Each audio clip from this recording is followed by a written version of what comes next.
Hey everyone, I'm going to do a messages from your person reading. Now, when you book this reading with me, it is 8 message cards from a particular person to you. It is a romantic connection. It can't be, messages from your sister or your best friend that you're not talking to right now. It is a romantic connection. And it's 8 cards for $8 US. I use the decks. I have about, a little bit under 20 message decks, and I use the decks that I'm guided to use. Okay, the reading is a screenshot.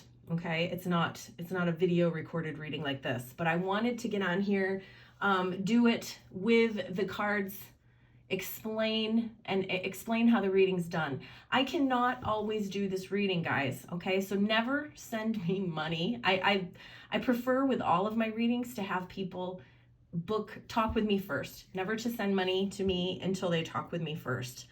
Talk with me first. We discuss, we make sure that you understand how the reading is going to be done.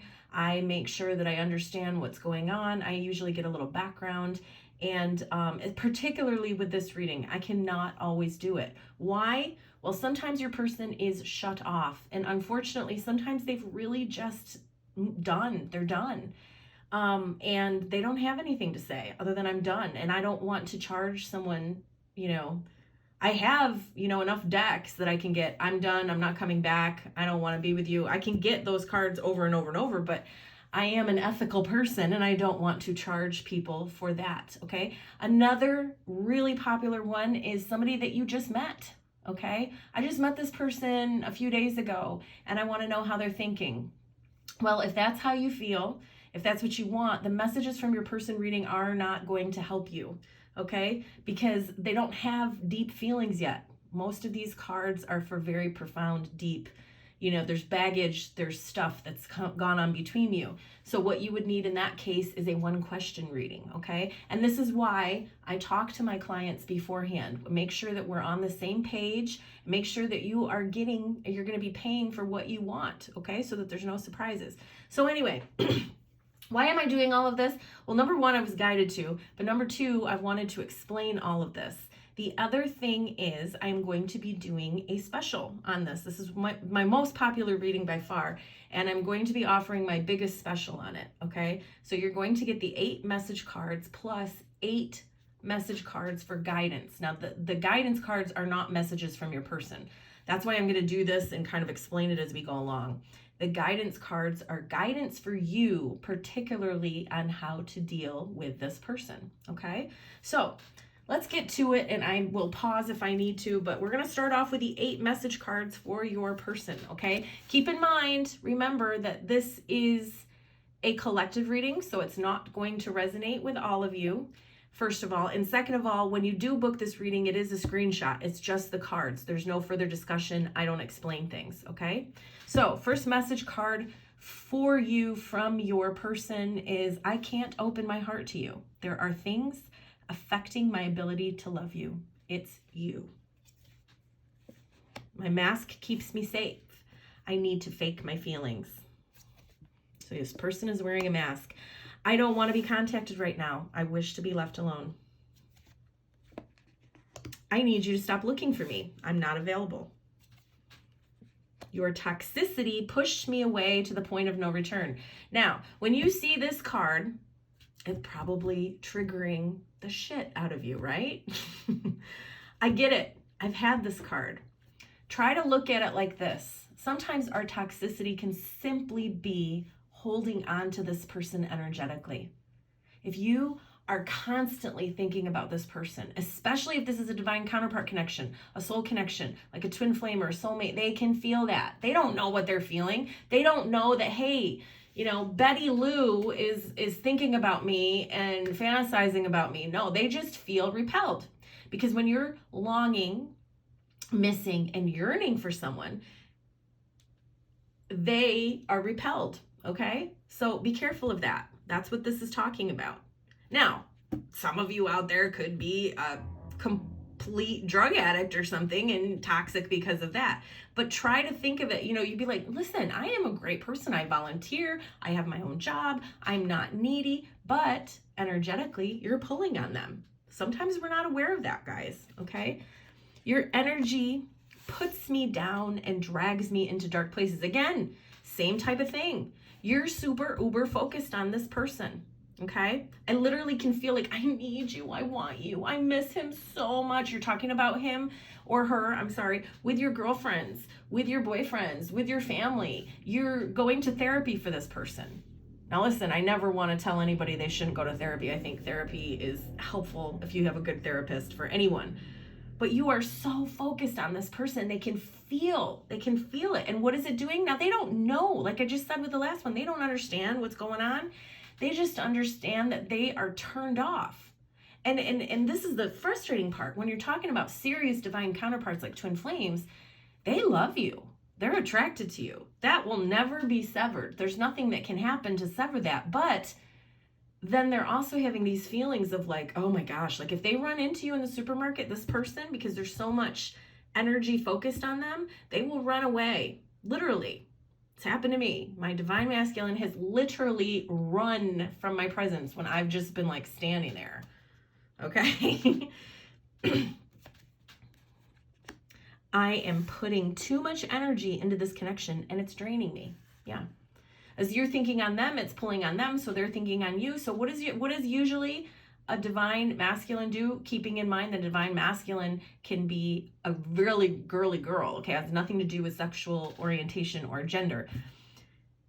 What do they do when things drain them? Well, 9 times out of 10, they compartmentalize. They put you in a box, in a closet, in an attic, in an abandoned house, and they don't go back there. They do whatever they can do to stop thinking about you, okay? And they're able to do that. It's difficult for me to process my emotions, so I'm not available right now. I'm just going to put my mask on. I'm going to completely forget about you because it's too overwhelming, okay? So those are examples of, and these are actually 3 different decks there, okay, that I was guided to use. So those are the messages, and now we're going to get into, again, these are just a sample of some guidance cards, okay? And keeping in mind, remember, this does not come as a video, it comes as a picture, okay? Possessive. This is guidance for you in dealing with this person. You're clinging onto someone or something way too tightly. You have got to learn to let it go. Love has no ownership. Everyone has free will. You have to accept it is what it is. You have to let go. You have to face that fear of what if I never talk to this person again, because that's what letting go is. And know that your person has free will. Okay? You shouldn't mess around with somebody's free will because it won't last. I mean, you can do spell work or something to try to bring someone in. I've never done it. I don't touch it. To me, and I know that I have some followers and some people that do it. To me, it's kind of screwing with somebody's free will. I mean, I don't want anybody that I have to try to convince, whether it's words, whether it's manifesting, or whether it's actual candle work and spell work. I don't want to do that. I want to get myself to the place where I'm okay whether this person comes or not, because they have free will. They're free to choose me. And listen, I got to be honest. I'm amazing. And I want somebody who believes that, you know. I want somebody who chooses me of their own free will. I promise you that feels way better. And in my experience, when, you know, I would do manipulative things to try to get someone to come back in, they would for a while, but it wouldn't be stable and deep, and it wasn't union, okay? Because union happens when union's supposed to happen, and it's usually when we're to the point that we're totally surrendered and we're cool whether they come in or not. That's the whole paradox here. You know that union is near when you don't care about union anymore, okay? Codependency. This is a relationship addiction. You are relying too heavily on the other person for your sense of self-worth. You are too attached to this, guys. Give yourself more self-love. And then we've got unrequited love. Whenever this card comes out, almost, I would say 99.9% of the time when this card comes out, it is not saying what this card says, okay? The card says there's not enough attraction or chemistry to keep this relationship going. I am not the author of these decks, okay? That's not what this card says. To me, this card says something else. So a lot of times I cover it up, especially if you are really going through it. I don't even say that they don't love you. Many times they do love you. They love you unconditionally. But what this card is saying is this person is not going to give to you right now. It's not going to happen. And don't go down all those, rabbit trails of, well, why? We've got to figure out why. Because if I figure out why, then maybe I can help them.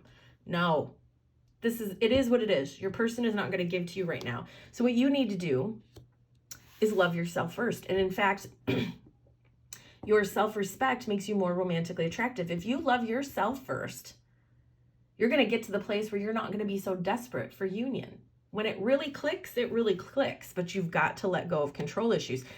Allow this situation to unfold naturally. It's like the more you surrender and just go with the flow, the more effortlessly things will work out, okay? Fate.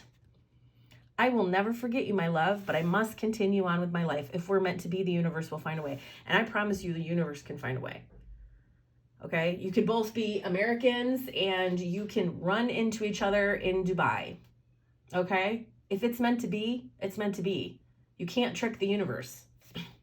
Confusion. I take responsibility for my own decisions and actions that have contributed to this challenging situation that I find myself in. This longing, this needing. I have self-sabotaged. In fact, I did a reading, I'm doing a reading, I think it'll be up tomorrow, that's about that, okay? Self-sabotaging. Bottom of the deck, last card out, unwavering faith. The universe is taking care of the details, okay? So keep in mind, this is an example, but this is not how the reading is done. The reading is done with a screenshot of the cards, and I do not explain them, okay? But it's a great deal. 8 message cards from your person plus 8 guidance cards, okay, from the decks that I am guided to use. But please, please, please understand that I cannot always do this reading. So you need to reach out to me first. Send me a DM if you are interested, and I will be happy to get back to you, okay? So I'm sending you all lots of love and light. Have a good rest of your day. Bye.